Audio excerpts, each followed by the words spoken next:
Came to Keralam. ഞാനൊരു video ഇട്ടിട്ടുണ്ടായിരുന്നു കേട്ടോ കുറച്ച് മുന്നേ. അത് ഞാൻ റിലേറ്റഡ് വീഡിയോയിൽ മെൻഷൻ ചെയ്യാം. എൻ്റെ വീഡിയോസ് നിങ്ങൾക്ക് കണ്ടിന്യൂസ് ആയി കിട്ടണമെന്നുണ്ടെങ്കിൽ ഞാനിടുന്ന ഷോർട്സ് വീഡിയോസ് നിങ്ങൾക്ക് ഇഷ്ടമാണെങ്കിൽ എൻ്റെ ചാനലിൽ കയറിയിട്ട് ഒന്ന് സബ്സ്ക്രൈബ് ചെയ്താൽ നിങ്ങൾക്ക് ഡെയിലി എൻ്റെ വ്ളോഗ്സും ഷോർട്സും കിട്ടുന്നതാണ്. അപ്പം ഞാനും എൻ്റെ നാത്തൂനും കൂടി ചിക്കൻ വാങ്ങാൻ പോയൊരു കഥയാണ് പറഞ്ഞുകൊണ്ടിരുന്നത്. അങ്ങനെ ഞങ്ങൾ പോകുന്ന വഴിക്ക് മീൻ വാങ്ങാമെന്ന് വിചാരിച്ചു. ഞങ്ങൾ വാങ്ങിയിട്ടുള്ള മീൻ ബംബ്ലി എന്ന് പറഞ്ഞിട്ടൊരു മീനാണ്. പക്ഷേ അതിലല്ല പോയിൻ്റ് കിടക്കുന്നത്. ഞാനവിടെ സംഭവിച്ചൊരു ചെറിയൊരു കഥ പറയാം.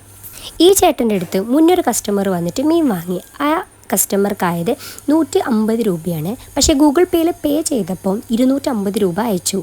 അപ്പം ഈ ചേട്ടൻ ചോദിക്കുന്നുണ്ട്, ഹലോ എത്ര രൂപയാണ് അയച്ചത്? അപ്പം ഈ കസ്റ്റമർ പറയുന്നുണ്ട് 250. അപ്പോൾ ഈ ചേട്ടൻ പറയുന്നുണ്ട്, അയ്യോ 250 അല്ല 150 ആയിട്ടുള്ളൂ, ഞാൻ പറഞ്ഞത് ശ്രദ്ധിച്ചില്ലേ? അങ്ങനെ ആ കസ്റ്റമറിന് 100 രൂപ തിരിച്ചു കൊടുത്തു. അപ്പോൾ ഞാൻ മാത്രമേ അവിടെ ഉണ്ടായിട്ടുള്ളൂ. ഞാൻ അങ്ങ് അന്തം വിട്ട് ഇങ്ങനെ കുന്തം പോലെ ഇങ്ങനെ നോക്കി നിന്നപ്പോൾ എന്നോട് പറഞ്ഞു, സത്യമുള്ള പൈസ മതിട്ടോ കുട്ടിയമ്പക്ക്. That made me impressed. ഈ കാലഘട്ടത്തിൽ ഇങ്ങനെ ഒരു പൈസ തിരിച്ചു കൊടുക്കുന്ന ഒരാളെ ഞാൻ കണ്ടപ്പോൾ ഞാൻ ശരിക്കും ഞെട്ടിപ്പോയിട്ടോ.